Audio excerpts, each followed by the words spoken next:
everybody. Welcome to ABA Inside Track, the podcast that's like reading in your car, but safer.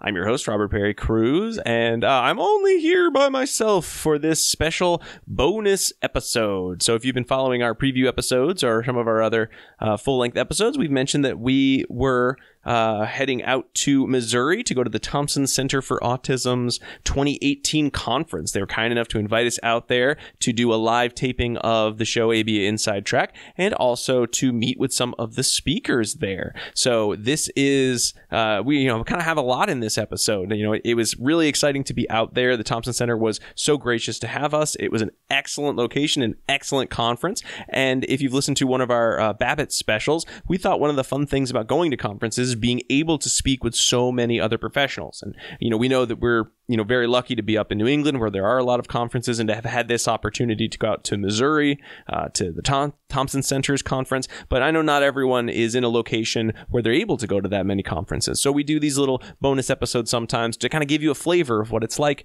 to get out to the conference so that you don't have to feel like you're sort of in your own area, that you kind of get a sense of what it would have been like there. So we had a great chance to talk to a number of students who shared their posters and their research, and then also to a number of the conference speakers about their topic and things that they themselves were finding interesting. So why don't we start it off with some audio from the poster session from the first night of the Thompson Center conference. And so here were a number of students who had some really excellent research and information to share. All right, so we're here talking to Ann Coleman about her work assessing and promoting independence in young adults with autism spectrum disorder, which is a very clear and easy to understand title. So it's awfully long, huh? No, I mean they're always long. I mean that's part of it. You gotta pay for all that poster space. You better have a good title. Yeah, you're right. So Ann, talk about your work. This is fascinating stuff. So we noticed that there was a little bit of a gap in the transition for young adults from their secondary education to adult life. And we thought who better to ask than the participants themselves. So we sent out flyers through the Thompson Center, Facebook, and different autism groups. And we had a whole bunch of people, I think it was about 15, respond between 18 and 26 years of age. Okay. Mostly adult males, white males. And from there they had the choice to do a in-person interview, a Google Doc interview, which I don't know if you know what that is, but... Yep. Okay, so we can talk back and How forth old do you think I am, man? Well, I didn't know what it was. Anyways, so that, or over the phone, in-person, online discussion. So yeah, they got to pick whatever they felt more comfortable with, and we asked them some questions regarding independence, stress, some other things, and what we came up with is a few different themes, but to me, the one that stuck out the most was kind of the concrete examples and what they thought being an adult and being independent was. And our participants kind of saw it as a black and white thing, kind of I can't be an adult if I can't remind myself to do these things, and that's not necessarily true. We all need reminders. My mom and dad call me all the time and remind me of things. Oh, yes. So the black and white was the main theme I think that I saw that was very interesting to me. And I think the conclusion that we came to was just we need the parents and clinicians and caregivers need to be aware that they have these goals of wanting to drive and wanting to be independent and wanting to live alone. Or wanting to be a doctor, let's say, or whatever they want to do, but they don't have the steps to get there necessarily. So as clinicians and caregivers and helpers, we need to give them those steps and help them to do that. So I think that was the gist of it. I think I got it all. Yeah, we read some research on the show where there are some groups, I think it was University of Virginia, they were looking at parent impressions of what did they think their children were going to need as part of transition. And it was pretty similar. I mean, it was a lot more, I think, social emotional skills seemed to be pretty high, which it didn't seem like that came up quite as much in your survey. Yeah, so in our interview, our semi-structured. Sorry, yes. Yeah, we had some different questions, but our questions were based around what do you think independence is? Do you have any career type goals? Do you look forward to being independent? That sort of thing. So yeah, we were very centered around independence. Yeah. Really. Yeah, and that's, I think that was the second concern many parents had was I need someone to help train my son or daughter how to be independent. And and it's kind of nice to see that that's a concern the parents had, and with your sample, you saw a similar trend. So hey, maybe that's where we want to put some more of our efforts. Right, and you know, we've talked a lot, and I think most people know, or most caregivers know, that they have those goals and they want to do that, but I don't know that the caregivers know the steps either to get there. So I think more than anything, it was a qualitative study that I think really demonstrated that. So I think that was the most important part of it, is just being able to demonstrate what they were wanting. Excellent. Well, Ann, thank you so much for your time. I really appreciate it. Thank you. I'm here with Mackenzie Bacon, and we're going to talk about her work on schedule thinning with naturalistic and arranged SDs following FCT. You got all the acronyms going in there. That's great. Yeah, so this is research we've been doing in the clinic with my advisor. The main focus was on functional communication training. So with functional communication training, you're teaching a communication response that teaches to the function of the students' or participants' problem behavior. And a problem in like basic functional communication training is that you have to reinforce every response. So some people use a multiple schedule where they provide a signal such as like a red and a green card. So the red would be I'm busy and I can't address your communication response, and then green would be like I'm available and you can emit your communication response. Like using more of an arranged stimulus, such as a red and a green card, can be problematic in natural settings because we're not really teaching the kids to look around their environment and look at the natural settings. So prior research has compared natural settings versus arranged settings or stimuli. So we were looking at an arranged stimuli, so the red and the green card, versus a natural stimuli, which was talking on the phone, was like our red, and then watching Netflix was like our green. So our participants were 2 little boys with autism. One was 3 and one was 4, and one also had ADHD. Our problem behavior with both of them was screaming, hitting, and throwing objects. And the results of an FA showed that their behavior was multiply controlled. So we had attention, tangible, and escape for both of them. So at that point, we basically talked to caregivers, and we found the one that was most problematic at home. So for our first kid, Evan, it was tangibles. He engaged in his problem behavior to get the iPad. And then for our second kiddo, Chris, he functioned on attention, mainly at home. So we went through functional communication training. And for Evan, our tangible kid, we taught him to give the caregiver or the therapist a card that said iPad. And then for Chris, we taught him to say, "Will you play with me?" So then you can kind of see in the graph, I know you can't really see the graph, but in baseline we saw they were not discriminating between red and green or talking on the phone and Netflix. So then when we went on to discrimination training and we only reinforced when and green, we saw increases in both, and our criteria was 80% of mans in green for 3 consecutive sessions. So for Chris, he acquired discrimination in our arranged and our natural setting at the same time, which was actually not typical with prior research. Prior research kind of showed that kids acquire discrimination in an arranged setting faster. So then with our kiddo Evan, he took a lot of sessions, a lot more sessions than Chris. Yes, but it's quite a long graph. Yes, it is a very long graph for him. But he eventually did acquire the discrimination in the typical fashion with arranged first. So then our second focus of the study was rapid schedule thinning. And we were looking at if I rapidly increase the amount of time in red, will they maintain discrimination? Sure. So for our first kid, Chris, you can see he did not maintain discrimination when we rapidly increased time in red.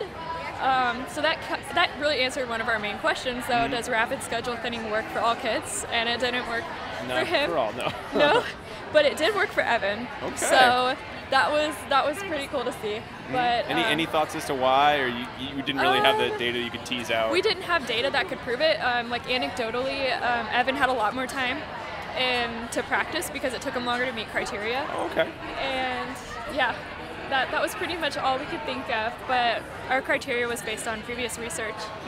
So I don't know. We think future research might focus on more rapid schedule thinning. So, but it may be a matter of the length of time that you had to do the original thinning. That might actually be one of the components of why rapid thinning would or would not be successful. Just more time practicing. Okay, that's a good thought and a good hypothesis to test for the future. Yes. All right. Well, Mackenzie, thanks so much for your time. I really appreciate it. Thank you. So I'm here talking to John Augustine about his poster doing work on caregiver fading following FCT. So John, tell us about what you did. So we did a caregiver fading following functional communication training. Our little guy was Carter. He's a 3-year-old male. He's 4 now. He's diagnosed with autism spectrum disorders and ADHD. His mom, his biological mother, is also part of the study. She's had no formal training in ABA, so we kind of had to teach her as we went. But it went really well. She did a great job. The problem behavior that we focused on was inappropriate vocalizations and throwing objects at others. You don't want to do those. No, of course not. So we really focused on throwing objects at others or destruction in the room. He was going to school soon, so we kind of wanted to decrease those behaviors. And then we taught him functional communication responses in the form of play with me, saying play with me to the therapist or his mom. And we also had a communication card that was able to touch the therapist or his mom and get that reinforcement. So we did a functional analysis on Carter, and we found out that attention, tangible, and escape were maintaining his problem behavior. So the triple threat. Oh yeah, I love him to death. And then we also stated that problem behavior elevated in play conditions relative to play. So we always had high preferred items or toys in the room with them, and that's kind of what we wanted to treat. So over here is the graph, and we kind of have so we have it split up with undivided attention and divided attention. So we first started off with our attention functional communication training and tangible NCRs. So we kind of see an increase of FCRs and problem behavior. But we did 10-minute sessions with one therapist in the room. So we did the physical and echoic prompts. So it's just hand-over-hand guidance. And then when he would communicate appropriately for the attention, we gave him 30 seconds of attention on a fixed ratio of 1. So every time he asked, we were able to play with him. So over here, we kind of saw the increase of problem behavior in the first phase. So then we decided to add a 5-second non-exclusionary timeout. So when Carter did engage in the problem behavior, the therapist, or if it was his mom in the room, they would turn away from him for 5 seconds and then turn back and give his undivided attention. Finally, how do you respond to that? He did really well, so he kind of had an initial increase of the problem behavior, and then after a while we saw a huge decrease in the problem behavior at level of near 0, so it was awesome to see. Right. And then that was just with the therapist, and then we brought mom in, and we kind of saw a little increase in the problem behavior, and then an initial decrease. And then we were on a little bit of a break, so we came back, and mom said that her biggest concern was when her attention was divided, so either talking to somebody else or focusing on the TV or something, not with him. So we began doing the same study, but with 2 therapists in the room, or a therapist and mom. Okay. So yeah, it was a lot of fun. So we began with just 2 therapists in the room. We did 2 sessions of that. And then we brought mom in the room and saw on the graph, you can see a huge spike of problem behavior. So he engaged in it got very, very dangerous and severe. So we kind of got her out of there. And then we replicated the study again at session, I think, 65. You guys had really quick response. Actually, you didn't have any problem behavior the first time you went back in. Yeah, so we just did therapists, just 2 therapists, and level 0 of problem behavior, which is awesome to see. So we decided not to bring mom in for the whole entire session, but we initially just faded her in there. So our sessions were 10 minutes, and then she came in for the last 60. Oh, okay. So 60 seconds is the amount of time mom was in the room. So not something. We did the full 9 minutes, and then we knock on a one-way window, and she would come into the room for the last 60. Okay. And then we gradually increased her time in the room. And we kind of saw, I don't know what really happened, we saw an increase in problem behavior. Yeah. I guess that's just part of the applied process. And there was another phase where mom wasn't able to come in one day, and so it was just 2 therapists instead of mom and a therapist. And finally we got up to, I want to say, 540 seconds, and then mom came back, and we did it with 570 seconds, and then able to do the whole 10 minutes of her in the room. Excellent. With communication responses. That is quite a process, though, just to get the 10 minutes it was a lot of undivided fun. attention. Yeah. Wow. 10 minutes of divided attention. Yeah, it was a lot of fun. So Excellent. So were there any big, kind of what was the big take-home point that you had for this in terms of like, next steps? Or What we kind of talked about after watching videos on reliability and just countless watching the videos, is that when it was a mom and a therapist in the room, Carter would ask for the attention from the therapist more than his mom. So that's kind of like a future discussion point that we kind of want to go over. And then we're hoping for this study to kind of generalize, because he's in school now, he grew up a little, and we're hoping this generalized into his school and other places at his home and other siblings. So yeah, well, I would hope that he gets the same relationship with the therapist with his kindergarten or preschool teacher. Yeah, I'm hoping so. It'd be interesting going in there and see how it's going. But excellent. Oh well, and we're doing other studies on them with elopement at home and elopement in the room. So we're having a lot of fun with that. All right. Well, John, thanks so much for your time. You. I really Thank you for having me. Thank you. So we're here at the Thompson Center for Autism conference, and I'm talking to Kathryn Johnson about her work on using stereotypy as reinforcement. It is a fascinating topic. Tell me all about it, Kathryn. Hi, thank you. Yeah, so I wanted to look at using stereotypy as reinforcement for alternative behaviors using a chain schedule. So my idea was that chronic high-frequency stereotypy can interfere with skill acquisition and social activities. We also argue it's not feasible to punish or block every instance of stereotypy. So Did you try really, really hard? Yeah, but we discovered that it's probably more feasible to allow contingent access to stereotypy for alternative behaviors such as functional play or academic tests. So that's what we did. We have 2 participants so far. Frank and Louie, we have a 7 and 10-year-old with ASD. They both engage in high rates of motor and vocal stereotypy, and it interferes with their learning. So we are doing an extension and replication of the Potter and All 2013 and Slayton and Hanley 2016 study. Yes, I know those. Those are some good ones, yeah. So we started off with a functional analysis for both of them to determine that it was in fact automatically maintained and there were no other attention or escape functions, because then the treatment would not work for them. So for the first participant, Frank, he engaged in a lot of motor stereotypy. So the sessions look like this. We have an S- component or a work component. That's what we start off with. We'll say it's time to go to the table, do your work. They have to engage in a response requirement in order to earn access to their reinforcement, which in this case is access to stereotypy. So we give them 1 minute access contingent on whatever the response requirement is at that time. We started them both off on an FR1 to get the contingencies down, to make it really easy to hopefully discriminate between the different contingencies. So for Frank, we're almost finishing up for him, but for the most part, he engaged in stereotypy at really high rates during the reinforcement time and at low rates during his work time, which was perfect. We're starting to generalize it to his regular therapy room, which is awesome, and then I'm going to train some other therapists that he has to implement the procedures. Okay, excellent. Were there any kind of big surprises that you saw, or did it just kind of go smoothly as planned? Oh, it did not go smoothly as planned. Stereotypy is very difficult, as I'm sure a lot of people know who have clients who engage in stereotypy. Yeah.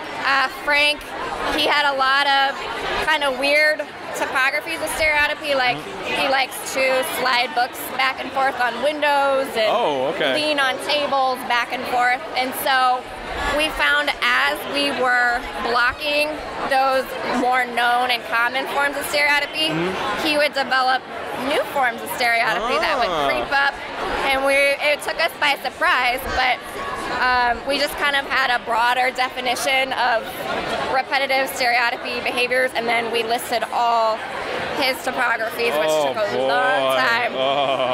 But it was interesting, and I just think it speaks to the nature of stereotypy in general. It's just very difficult to treat, and it's, for some kiddos, it's ever changing. But yeah. But we're also doing a second participant now who has vocal stereotypy. Oh, that's going to be a treat. Yes. So instead of response blocking, we're doing response interruption and redirection. Okay. So we're asking him WH intraverbal questions contingent on stereotypy. It is going all right so far, but I have a feeling it will be a little trickier. It's not as straightforward as the response blocking, and it's just a little more difficult, but we're trying. Well, it's good. See if you can combine the treatment, some of those treatment components, because it's hard to just carry out the same response to stereotypy over and over and over. So something where you can give yourself time and allow the student to access other more socially acceptable reinforcers. Exactly. Yeah. Oh boy. Yes. Well, I look forward to hearing about the results for participant 2. Yeah. And best of luck with that. Thank you so much for stopping by. Thank you. Thank you. So we're here at the Thompson Center for Autism Conference poster session. I'm talking with Valerie Smith about her work on using BST to shape job. No, I'm saying it wrong. No, shape job skills. Yeah, you're good. Yes, in adults with ASD. Ooh, a lot of That's trying to get. I'm awesome. trying to get too acronymy. I trip up. So, Valerie, talk to me about what your work was here. Sure. Thanks so much for asking. So, coming from Rochester, New York, this program came out of a community needs assessment for young adults with autism spectrum disorder who we learned were falling through the cracks when it came to eligibility for OPWDD services, perhaps weren't connected with the state Access VR agency. So we were able to reach out to our partners, make some great relationships with employers, talked with other community transition programs and say, hey, we have this idea. It's not meant to replace anything existing, but just add as an additional support for both social and technical skills development. So in partnership with those community agencies, we were able to recruit 5 young adults, get together for our first meeting and talk about how often we want to meet, what we want to work on, things like resumes, cover letters, applications, interviews, email, phone etiquette, time management, networking, advocacy, disclosure, and even financial literacy. So within 6 months of the program, we have been able to connect everybody with perhaps more appropriate employment supports as well. And then to date, 4 out of 5 have obtained at least part-time employment. That's excellent. Yeah, so we're excited to kind of take everything we've done over the pilot program over the past year and put together like a curriculum that's in a replicable format, perhaps partner with our city school district to start these skills before folks even exit high school. That would be really amazing. So using behavioral skills training to so for example, for attending a job fair, we'd be able to practice it in our meetings and then generalize by going off-site to those job fairs. So in addition to that, navigating the state systems and really finding how we can support already existing transition supports. So what do you think was the key component in terms of the instruction? Was it just BST as a package? Was there something that BST was good, but if you hadn't set some of the connections up, you wouldn't have been able to generalize as well? What were your thoughts? Yeah, that's a great question, especially when it came to community partnerships for generalizing. So we were able to look up job fairs. We were able to partner with Monroe County's largest employment support called Rochester Works. They offer workshops like interviewing, resume building. So we were able to kind of attend those and then break it down into behavioral skills training. So use our time in meetings to really task analyze what goes into, say, greeting an employer at a job fair, and then practice it, give members that appropriate feedback or error correction, and then go out to a job fair and practice. So. I don't think I would know how to go to a job fair. It's intimidating for everyone. It's very scary. Absolutely. Networking? Oh no, I'm terrible. That's not my thing. Yeah. Wow. So, how would you recommend? I know you're up in New York, which sometimes New York is its own special magical place. Absolutely. But what kind of, do you have any tips that you would recommend for folks who wanted to say replicate some of this work in other states that might have different setups or even similar setups? Like what were some of the navigational tools? Because I think BST is such a well-known technique at this point, but how to implement it and how to gain resources, that seems more terrifying than anything. Yeah, my best advice would be to really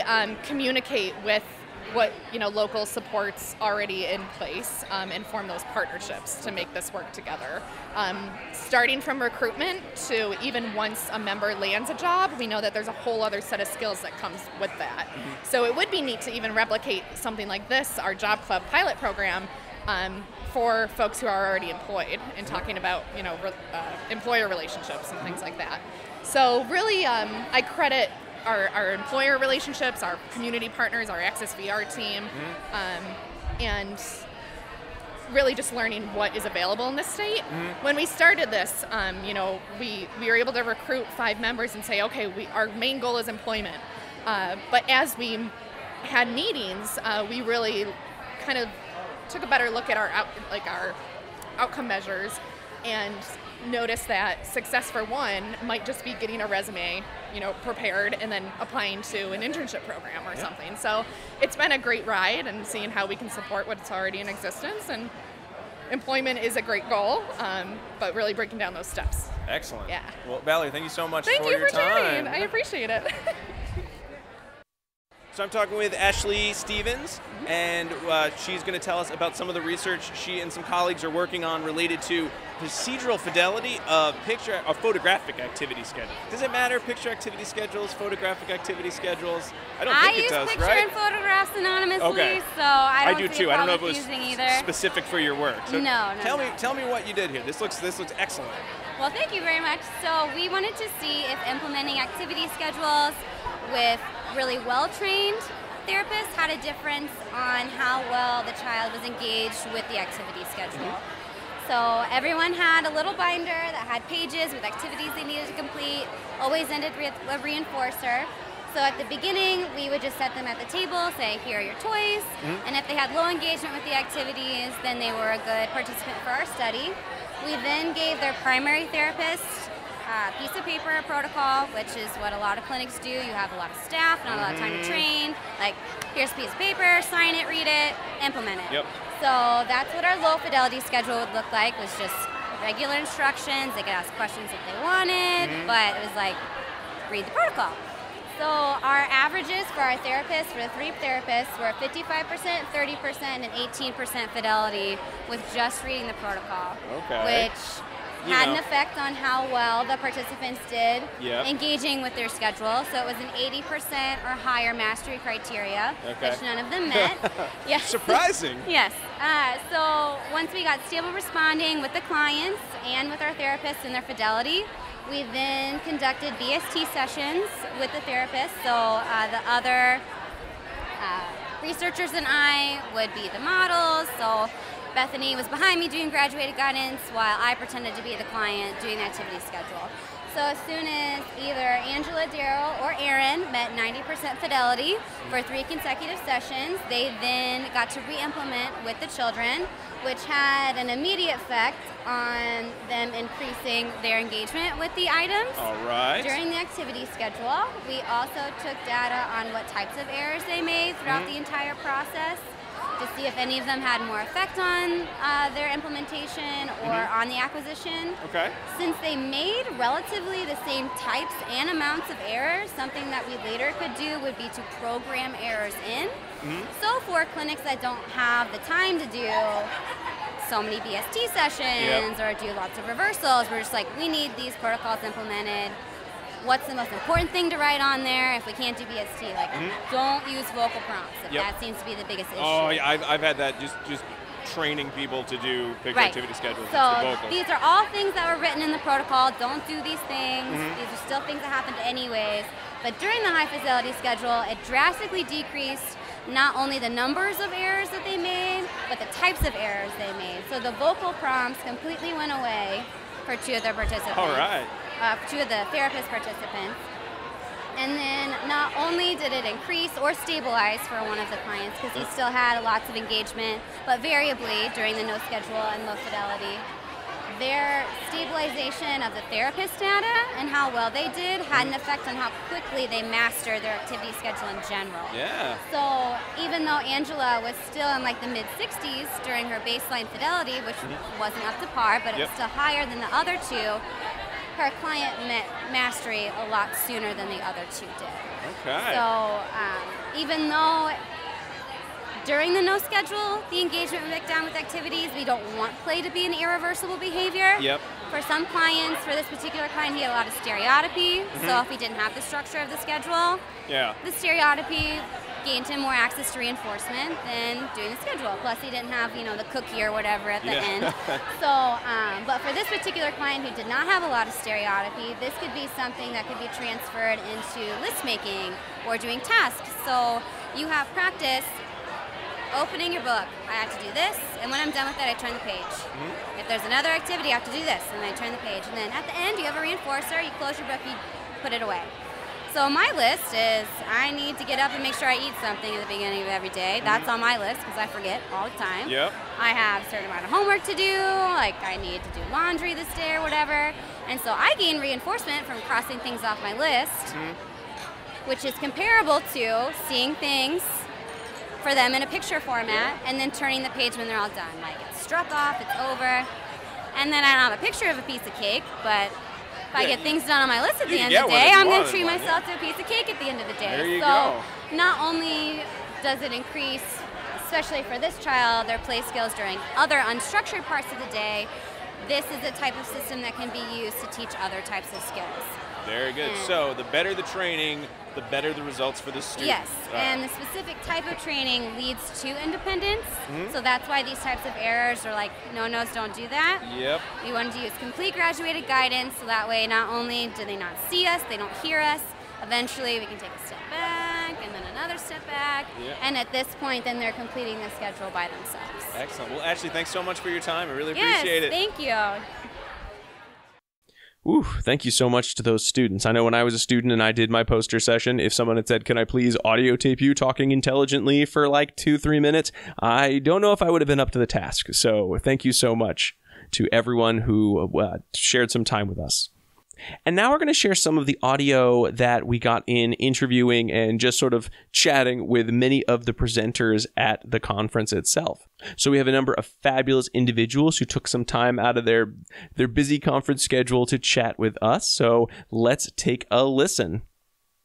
So I'm here at the Thompson Center Autism Conference with Dr. Rebecca Landa, who started the whole thing off with a fabulous keynote address. So Dr. Landa, could you speak briefly about what your topic was this morning? Yes, my topic was really focusing on how the autism symptoms begin to emerge from infancy, and then how we should be thinking about early intervention, taking all that into consideration.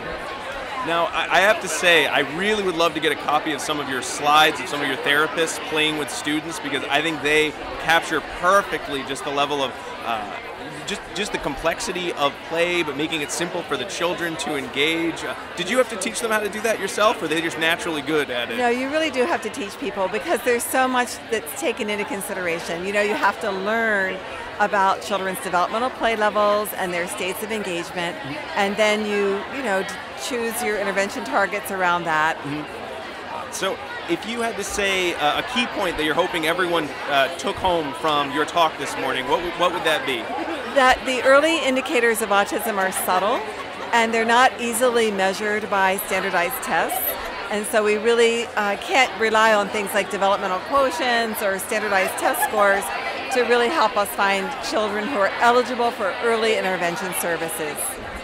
Now, have you had a chance to go to some of the other talks at the conference? I have. Oh, what's been striking your fancy at the conference? Oh, I think the diversity of the speakers is really incredible, and everyone's a real authority in their field. And so I just love hearing the nitty-gritty, getting down into the granular aspects of how people are thinking about classroom quality and thinking about how to help teachers implement evidence-based practices. So it's great. So you mentioned you have your website now where people can go and find, I think it's resources. And so the website, so there's two things that I mentioned in the talk, and one is the YouTube video that shows the early signs. So it's called Bringing the Early Signs of Autism Spectrum Disorders into Focus. And that focuses on 1-year-olds, so contrasting children with and without autism at 1 year of age. And then the other one is the Early Achievements Intervention for Teachers to Implement in Public Preschool Classrooms. And that one is open to a certain degree, and at the end of this year we'll start doing trainings at our center for that. And then once people take that training, they can go to the inner core of it and see the videos like you're talking about and really learn the details of the implementation. Oh, that is excellent. This is an amazing resource. Just even watching you talk, I had so many good ideas of I could add that to when I'm playing, or why didn't I put that in there? Love that. Well, thank you so much for your time, Dr. Landa. My pleasure. I'm talking with Dr. Sarah Lechago from the University of Houston, Clearwater, Clearview, Clear Lake. I knew it was a clear something. No, you know what? Everybody gets that wrong. Everybody gets that wrong. That's okay, but it is Clear Lake. Yeah, Clear Lake. Yeah. Okay, Clear Lake. So, Sarah, you are both an attendee at the conference and also a presenter. You'll be presenting tomorrow. Yeah. Please tell me what you're going to present on, because I can't remember if I signed up to go to your talk or not. Well, hey, Dale. I am talking about teaching children on the autism spectrum. You know what? No, teaching anybody on the autism spectrum to man for information. So basically, it's just teaching requests. So I don't know quite sure who's listening, or if everybody who's listening is a behavior analyst, but that's teaching kids how to basically ask who, what, when, where, why, how. And it's just been a focus of my research actually since graduate school. And I'm going to go over a few things. First, I'm going to talk about anecdotally a little bit my own experiences and what inspired this line of research, which was kind of some iffy training when I was an undergrad, and how it stuck with me. And then I'm going to talk a lot about, contriving the motivating operation, kind of the right way, sort of things to think about. So we're going to do a little journey through the research literature. Oh, yay! Yay! But it's going to be fun. Good. And it's always fun, but just talking about the evolution of the research of Mans for Information, because actually there's not, relatively speaking, not too much published. We need a lot more. But I like looking at research, an area broadly, and examining our evolution. And in a sense, seeing how our research become increasingly sort of sophisticated, and where we need to go from there in terms of research and practice. So we're going to talk about that, talk a little bit about my own Man for Information research, and then I'm just going to go over teaching techniques, because I think there's a lot of practitioners at this conference, and I think they also want to know, okay, so what do I do with all this information that you've culled from the research? So that's what's happening tomorrow. Right. Sign up, be there. Now, if people come to the conference, will you allow them to man to you for information, Absolutely. Or will you tell them, no, sit down, I have to tell you about this? No, a little bit of both. I hope there will be enough time at the end for questions. Definitely, I hope people man for information. If there's not enough time, my last slide includes my email address, so people can man for information textually. Yeah. Yes, and for those of you I know some, which is probably most people listening to this, who were not at our first live taping, you actually were our surprise special guest with an email from Dr. Lerman, who had some things to add to our topic on students with autism going to college. Yeah. So that was very fun. That was you were our first surprise guest ever. All right. Because it's been our first show in which someone could surprise us. I am a trailblazer. If you surprised us during regular recordings, it would have meant you broke into our house, and that would have not been as much fun. Oh, no. But live recording, it was very cool. Very cool to get a surprise. We got to plug our programs at the University of Houston Clear Lake. We have an awesome Center for Autism and Developmental Disabilities.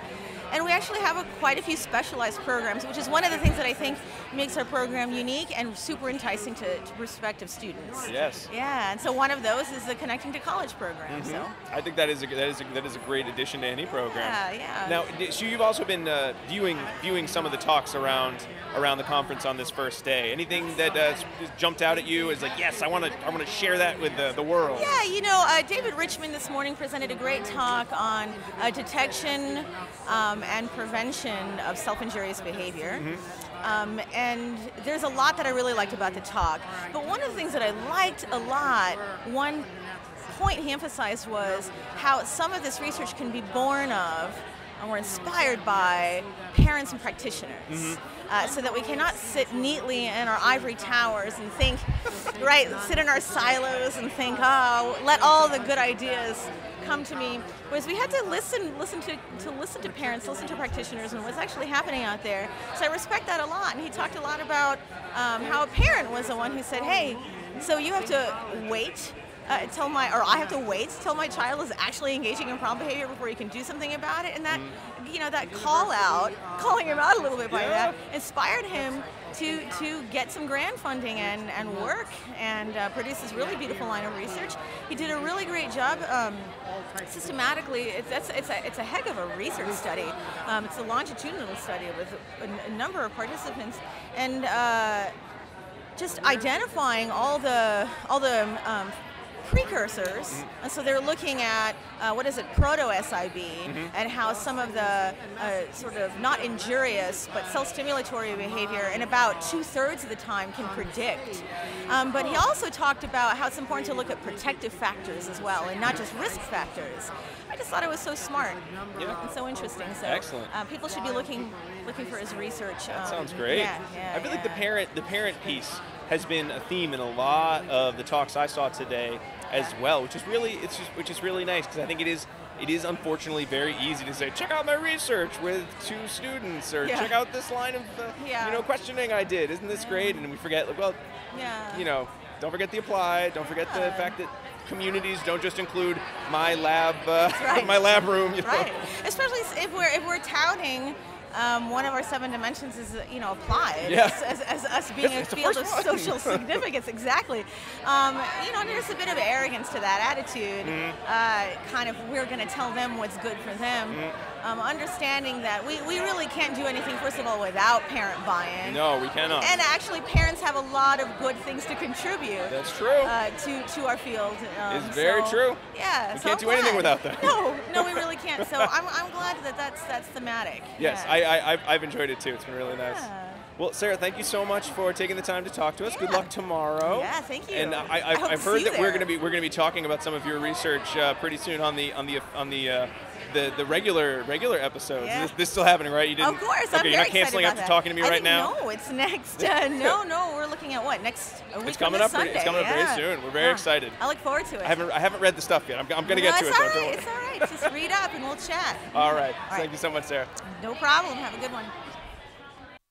So I am talking to Dr. Casey Clay here at the Thompson Center for Autism Conference. And Casey, I know we met each other, and I've been asking everyone, like, oh, what talks have you been to? But you know what? You mentioned you're doing work with virtual reality training, and I said, I don't want to talk about anything else. I just want to play with your virtual reality headset. So tell us what exactly do you have here? This is so cool. Yeah, so I'm doing research, virtual reality research on training and how to train students, parents, pre-service clinicians, how to work with individuals with challenging behavior. My particular field is individuals with autism, and we've created a virtual reality simulation where our trainees are immersed in an environment where they're working with the child with autism exhibiting challenging behaviors, and we're teaching them how to do functional communication training. And we get to do that in the virtual reality environment without the risks and the teaching errors and all the other things that come along with, in vivo type of training procedures. So. Excellent. Can I admit something to you? Yeah. One time I was thinking about training. It's a little bit before VR was affordable, or you could purchase the headsets, and I was looking at like interactive fiction, so like choose your own adventure type games that people were making, and I looked at like, could you make a choose your own adventure training game? But it wasn't very complicated. It was sort of like, get up. Did you? And if you tried to like go talk to the child and you didn't have your clipboard and your pencil, it would say, oh, you're forgetting something. You have to go back and get your material. So it was not very advanced, and it probably is not going to be as fun as this. But this is, I love the gamification, or any sort of maybe that's not the right term, but I love the ability to turn it into like a real experience rather than just those, I'm going to tell you what you're supposed to do and then I'll watch you doing it, and that's that's the important part of the training, but there's so much more you could do before that I bet has great improvements in outcomes. Yeah, definitely, and that's one of the things, the choose your own adventure, that's kind of like training multiple exemplars, right? So that's what we eventually hope to do with this is have design different environments, different avatars, simulation kids in there, different problem behavior, and train these multiple exemplars. And like I said, it eliminates a lot of that. You avoid the problem behavior with the kid in the actual environment. You can actually program the problem behavior with the virtual kiddo, and they can experience like that interactive gamification. You're playing games with problem behavior, I guess. So yeah.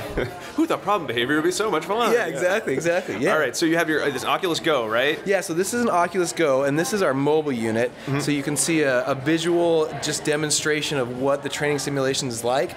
However, when we do research, we use HTC Vive, and we use that because it comes with different sensors that we can place throughout the environment that'll pick up your body, where your body is in the environment. Also, the HTC Vive has hand controllers, so the people going through the training can actually prompt the kiddo in the environment, right? Could do some blocking, prompting, and that's, we're taking data on all of that, so it's great. Now, so are you looking to make the software so that it can be really reactive to like lots of small mini behaviors or mini responses that the trainee might go through, like, hey, you were kind of slow when you were supposed to prompt, like you did prompt, but it took you 30 seconds rather than the 10 we would like you to do, or is that sort of like fine-tuning that's going to come down the road? Yeah, that's a good question. I think we hit limits of programming ability kind of there. I think that what we can do, though, is respond, so we can control the avatar in the environment, and we could send signals in the environment to signal to the participant to, okay, hurry up, giving them immediate feedback or something like that. Okay. But that's a good question, do you give immediate feedback in a BST or behavior skills training situation? Do you wait until they're done with the session? What do you do? What's going to be more effective? And I think that, obviously, I know we've seen the more immediate the feedback, the more successful it is, but, maybe that's not always the case. That's not always the case that a trainer can provide that. So yeah, I'm even thinking of video games in terms of, well, one of the challenges that always comes up with BST is you need another person. How many people can you train at a time? Right. And the more you can automate the process of like, oh look, you got a multiplier because you did the things right in a row, and now you got this many points. And so whether the feedback's in that sort of a goofy game format or just things flashing of like good, like you did the whatever you were supposed to, you blocked in a reasonable amount of time, like good, you recognized the man for the item. I think that seems like a almost unlimited possibilities. Now I know you can only program what can be programmed with our current technology, but still it's fun to imagine. Yeah, and I think, like you said, that adding sort of that more game aspect where they win points or something like that, as opposed to just the kind of the natural in the virtual reality consequences. Now we're really talking about natural versus real versus virtual environments, but. I think that that's something that as we go along we can sort of measure feedback, reinforcement, different qualities of reinforcement, and see what we can get for the best performance. Yeah, it does seem like a training modality that's going to be more fun, I think, for people who grew up with video games being everywhere than like someone who's been like, I've been doing this for 20 years. Like, well, get in our virtual environment. Might be like, no, I don't like that training format. Yeah, exactly. Maybe not. Everyone loves games. Everyone loves... it's true. All right, so I get a chance to try the demo. Yeah. Oh. So let me just turn it on here. Just calibrate the machine and resume. So you can put the headset on. Okay, will you hold my microphone? Hold your mic. Thank you. Okay. You can put the. Okay, so you're going to be in a severe behavior clinic room at the Thompson Center for Autism. Okay. And there's a child in there who's exhibiting some challenging behaviors, but might also come up to you and use a FCR response card to ask for a break or attention. I don't know. Can you see the child? He has a card. Yeah. He's like very low. Like he's actual child size. Okay. Yeah. Right. All right. He's got a card. Okay. Oh, he's handing me the card. Okay. I'm gonna take. I don't have a control. Yeah. Play, please. Sure, we can go play. There you go. Yeah. So look at that. You're already responding to it, and you're not even going through the training. So I'm advancing his actions right now. So I'm controlling what he's kind of sticking his head in my. I can't tell if he's trying to headbutt me or if he wants a head rub. I don't know. Oh, he's angry now. Is he angry? Is he putting his arms up? He's trying to play. He's I couldn't tell if he's trying to be a monkey. Now he's walking away though, and I'm gonna crash into you if I follow him. Okay. He's over by the window. Yeah, don't follow. Don't move right now. Stay stationary. Now he's kicking the chair. So you will ignore this problem behavior. Okay. Right, as the trainee. So we're ignoring the problem behavior. All right. Eventually he's just in the corner. Yeah. He's having a little tantrum, but. So he should eventually find that FCR card and bring it back to you, and then of course you'd reinforce he's coming back. You'd provide the reinforcement. Here he is. Oh, he's holding his hand out. Okay. He doesn't have his card though. Oh no. So but he said play please, so we're good. Yes, of course we can play. Let's go. Woo! Oh yeah. So is he dancing? He's kind of dancing around. Yeah. He's giggling. Yep. Woo! We're dancing. I'm dancing. Oh, it's bizarre how much you want to like start moving around. Right? You know, you're responding to the stimuli, you know, as if they're real. Yeah. Is it not real? This is crazy. It is a virtual real.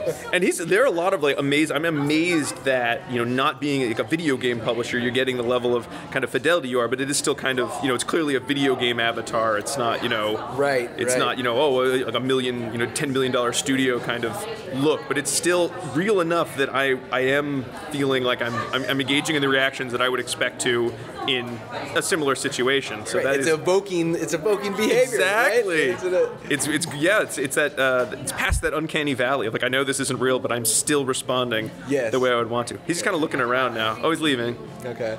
So yeah, those are just kind of the basic steps of the demonstration, the visual demonstration. Oh my goodness, that was so cool. You're back in. I'm back in real life. Back in real life now. You were the child all along, Kate. Exactly.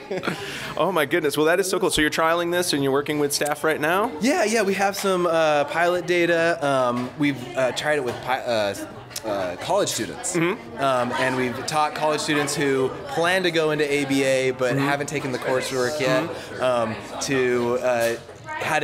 we've used behavior skills training to teach them to implement FCT, functional communication training, with our virtual avatar. For different functions, we taught them how to ask for attention, how to set the stage for escape, so provide, you know, the right EOs, and then reinforce the specific response for escape.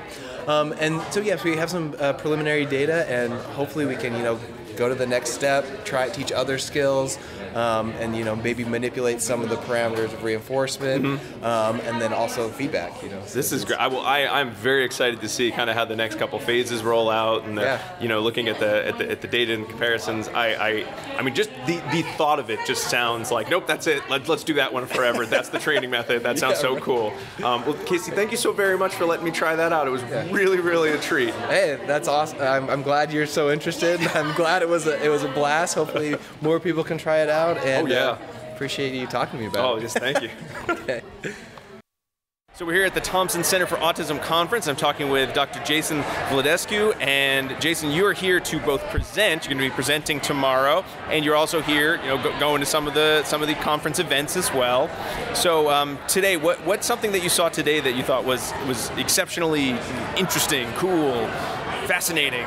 You know, I think there's a lot of great and fascinating things, but I'll have to really highlight the podcast taping that occurred during lunch about autism going to college. Oh my goodness, that sounds like a great event. You know, and why I highlight that is because I think that was a kind of unique conference experience, right? So typically there's not live podcast taping, but I think that's really great, and I think it's really showing how much our field is kind of moving in a good direction. Oh, well, thank you very much. We appreciate it. So tomorrow you'll be talking. What is your talk going to be on? So my talk's going to be on an area, you know, broadly related to skill acquisition for individuals with autism spectrum disorder. Specifically talking about an instructional procedure called instructive feedback.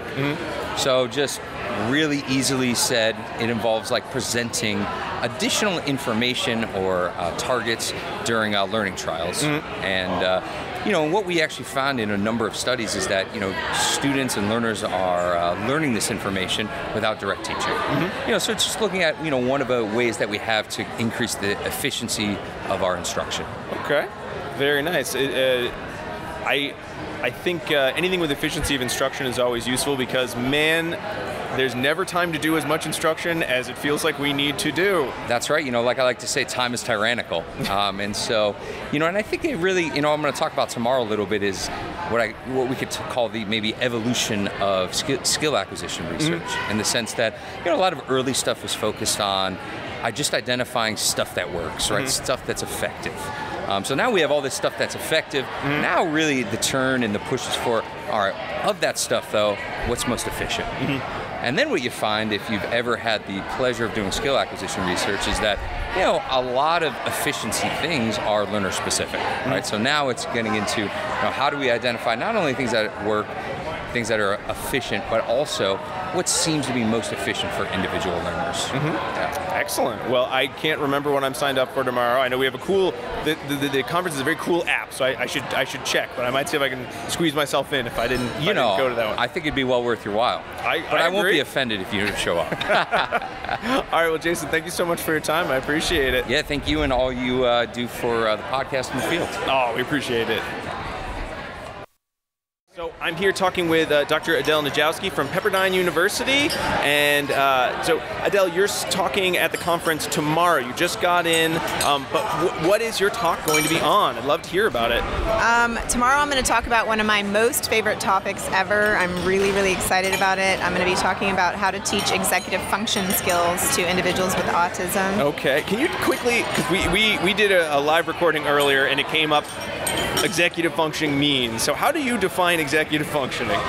So I always start by first talking about the traditional definition, which is that it has to do with behaviors that supposedly occur in the prefrontal cortex of the brain and have to do with goal-directed behavior. And includes things like attention, inhibition, planning, problem solving, organization, time management, working memory, and so on.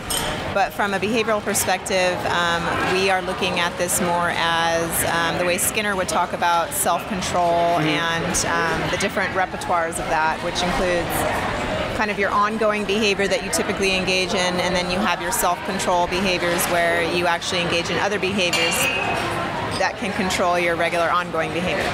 So anything we all do to keep ourselves on track, basically, with life. So, you know, for us to get at this conference, for example, we had to do a lot of planning. We had to do some time management, and we had to do some preparation to get here. And we might have had to be flexible if things went wrong and problem solve in various aspects of that. So we do this stuff on a regular basis, but a lot of times the individuals that we work with don't actually have these skills, or they have deficits in that area. So my focus tomorrow is going to be on, I'm going to assume the whole audience already knows about behavior analysis and behavioral principles, and I'm going to focus on more or less a curriculum or various targets that you could focus on, and provide some materials for people to work or to use when working on these types of skills, like different data sheets and worksheets, and provide all the red flags in the different areas, as well as the milestones that typically develop in typical child development, and the prerequisites and steps that you would work on. Okay. So that's my plan. That sounds great. How did executive functioning become your area of interest? Well, let's see. So, I graduated from University of Nevada, Reno in 2004 with my PhD, and from there I went to Los Angeles and got a job at an agency providing ABA-based intervention. And while I was there, the program director was a licensed psychologist, so she already knew about executive function, and that was an area of interest for her, and she wanted to develop a curriculum. And so when I got there, that was a task that I was given. And so I just spent years actually researching and figuring that out. And not within the realm of behavior analysis, but within the realm of developmental psychology, and looking at cognitive assessments. And I've thought the best place to go is to start with assessments, standardized assessments, and figure out what are all the different things that they're looking for and what are the milestones that typically show up. And then from there, turning it into behavior analytic language for our purposes. Sure, that's excellent. Yeah, so it's just been an area I've been working on for a really, really long time. Oh, good. Well, it sounds like anyone who's interested in executive function should make sure that they are there tomorrow. Because I know personally for me, it is such a broad-sounding area. So to have any way to sort of narrow down what should I be looking for and doing as a practitioner is very much appreciated. Yes, I think it'll help. I hope you come to my talk tomorrow. I would love to, yes. All right, awesome. All right, thank you, Adel. Thank you. All right, so I'm here talking to Dr. Kristin Sohl about eco-autism, and so that was the topic that you discussed today at the conference. Could you tell me a little bit more about that? Yeah, sure. So it's great to be here. Thanks for asking us some good questions. Thank you so much for being here as well. Yeah, so eco-autism is a unique way to bridge the gap between subspecialists and general practitioners. We do it through kind of a virtual network and use Zoom-based technology and case-based learning to then create a community of learners as we coach and mentor mentor around cases. So we've done a lot of work in the primary care world, so pediatricians, family doctors, nurse practitioners, but we also have an Echo Autism for ABA specialists. And so when we're thinking about how do we use this model to disseminate best practices, it's really about saying like, okay, we know there are experts in the field, but how do we get their knowledge to rural and underserved communities? So Echo is this vehicle that we use to be able to expand capacity into places that don't have developmental pediatricians like myself or BCBA Ds like some other people, you know, and so it's about how do we take the knowledge that we may have in an academic center or in an urban hub and then disseminate it out into the community. Okay, so similar to some of like the HealthLink type programs or like our telehealth? So it's really different than telehealth. So telehealth is typically direct patient care, so it's like one-to-one. So I do telehealth as well, where I'll see patients through, you know, video conferencing technology, but it's still just my service directly to that patient. But Echo is actually saying, all right, I'm going to take my expertise and I'm going to share it with a large group of providers all at the same time. So it's a one-to-many. So in other words, we have a hub team of experts on our Echo Autism primary care group that is developmental behavioral peds, child psychiatry, child psychology, a dietitian, a social worker, and a parent of a child with autism. So that's our expert hub. And then we, on average, coach and mentor about 27 pediatricians all at the same time. So everybody's on together and they're learning from cases that they bring to the table. So they're bringing cases about sleep problems or about early identification of autism symptoms, things like that. And so then we all learn together. So it's a really beautiful method of kind of clarifying questions and very brief didactic learning, but then essentially over time, those community providers, whether that be pediatricians or ABA therapists or whatever, they're learning the evidence-based practices from the academic people or the specialists in that particular area. So it works really well. Okay, so sort of like a medical rounds in a way. Yeah, it's a lot like that. Some people who really know medical stuff like that will talk about it being like a tumor board, which is this old school kind of thing where everybody would bring a difficult case and then sit around the table and talk about it. So this is similar to that, but you essentially then, it's all virtual. So the only thing you need to join is a forward-facing camera and the internet. So as long as you have those two things, and frankly, we have people who join us without a forward-facing camera. So for example, like we have folks on the Navajo reservation or the Navajo Nation that join us, and their bandwidth is pretty poor there, and so sometimes they have to turn off their video in order to be able to participate.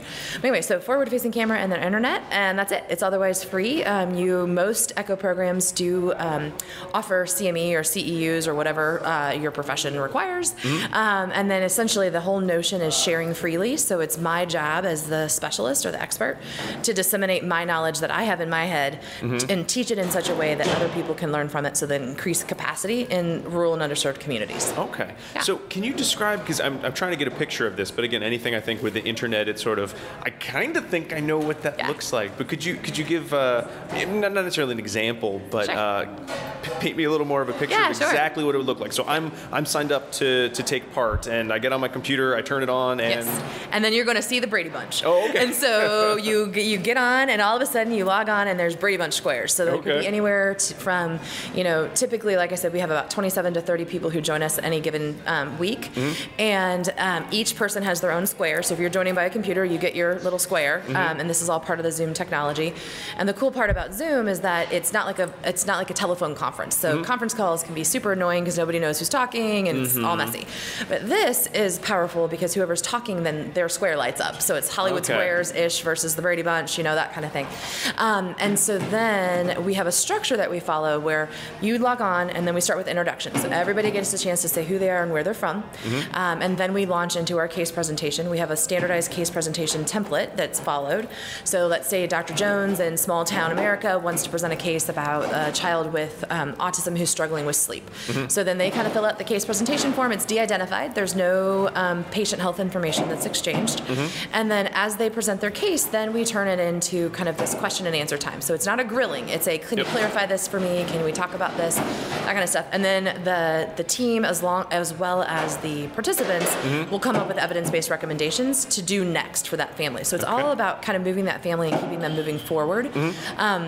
and then also reducing that burden on the family to have to travel to get their answers met. So that's essentially how it looks. We meet for an hour and a half twice a month, from 11:45 to 1:15.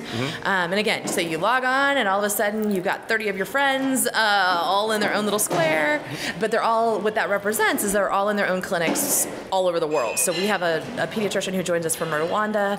We have pediatricians who've joined us from Alaska and Alabama and all over the place. And so there's no boundary related to geography.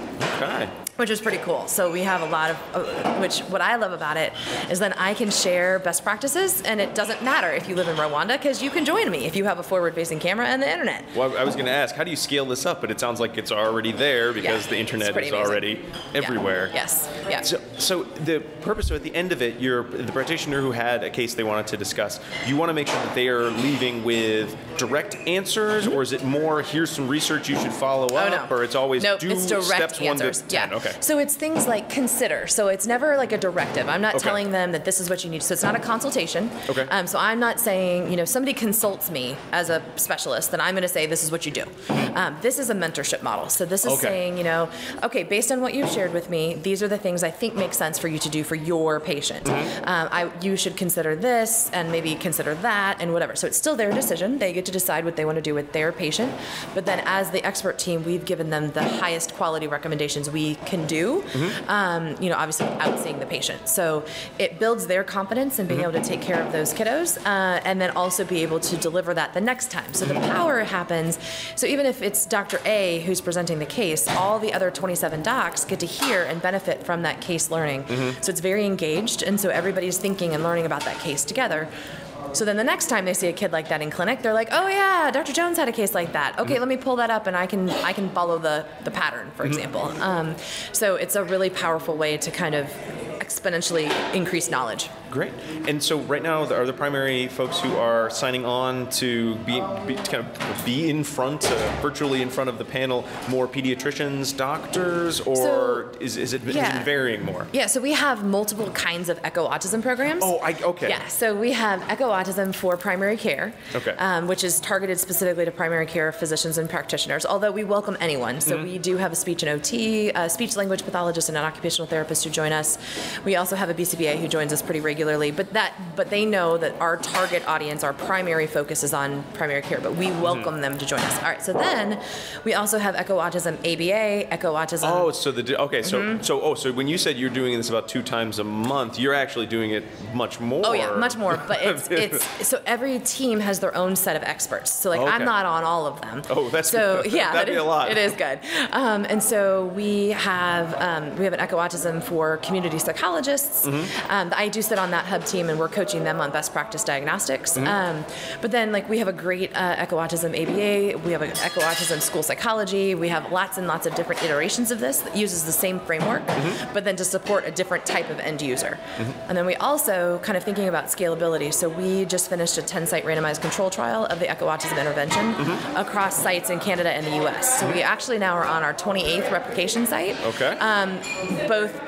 So we have about 20 in the U.S. and then another 6 or 7 globally. So India, Kenya, Uruguay, a couple in Canada are all using the Echo Autism model to do the same thing, dissemination of best practices. That's almost all been currently for primary care, but we are working on building in others that are global spread too. Okay.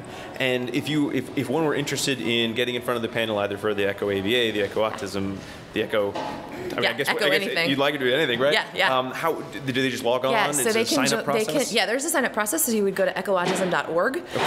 So the keyword there is just Echo Autism. You can Google it and you'll find us. But echoautism.org is a great place to find more information. Some of the cohorts or some of the programs are closed to enrollment, but most are not. So most are come one, come all, come whenever. And so certainly more information and to sign up is available on our website. Excellent. Well, thank you so much for taking the time to talk to us about Echo Autism. Yeah, thank you very much. Thank you again to all of the presenters who took a few moments to chat with us, or in some cases, Dr. Casey Clay had to get all the props for us to do our trip to VR. That was definitely a real highlight of the show. Well, we hope you enjoy this sneak peek into the world of conferences yet again. We always have a great time doing these little shows, and we hope you like them too. Thanks again to all of the students and to all of the presenters who spoke with us. And thanks very, very much to the Thompson Center for Autism for having us out there and for putting on such an amazing show. Now, we didn't have a chance to get audio from one of the other great pillars of the conference. We had some great speakers, we had a great poster session, but there also was a lot of great food. So I couldn't really record that. It wouldn't have been very interesting on the podcast, but take it from us, the food. So when we're having a great time listening to so many illustrious speakers, and then in between, great food. It was just amazing. So definitely make sure to mark your calendars for, I don't know, probably around mid-October, I'm guessing, again, for the Thompson Center's next great conference. Thank you all so much for listening. If you liked the show, why not check out one of our full-length episodes on a number of topics related to behavior analysis? They come out every other week. We also have our preview episodes in between where you can kind of hear us just sort of chat for a little bit about our topics and certainly about what's going on in the community around us. You can find us on Apple Podcasts, Spotify, or wherever you get your podcasts. Please think about subscribing and leaving us a review. We would really appreciate it. You can find us everywhere on social media, on YouTube, and online as ABA Inside Track. And if you're interested in giving us some feedback or sharing your thoughts or a topic you might like to hear about, feel free to email us anytime at abainsidetrack@gmail.com. All right. Thanks so much for listening to our bonus episode. And thanks again to the Thompson Center for giving us access to so many awesome people. We hope to hear you sometime on one of our full-length episodes, but until then, keep responding. Bye!